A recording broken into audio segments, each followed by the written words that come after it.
Ez genekien zer egin, eta bueno, hasieran pensatu genuen gauza popularrak, ez dakit, parrillada, txokolatada, betikoa, baina garai honetan ezin da. Orduan erabaki dugu,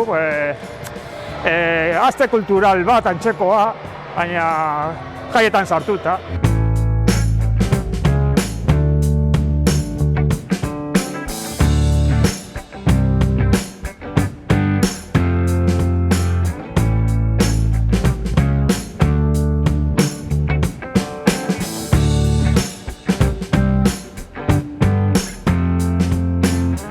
Saiatu gara guztientzako jaiak, baina, bueno, azken fina umeak importantena dira guretzat, garai oso larri esan da, eta orain oporretan daude, eta merezi dute.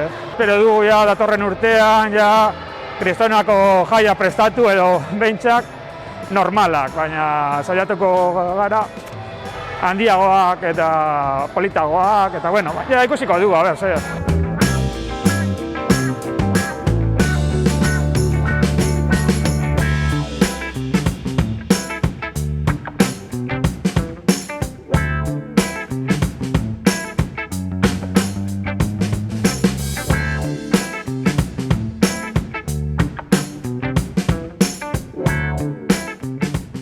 Etxebarritarrak disfrutatu eta gora Etxebarriko jaiak, ondo pasa.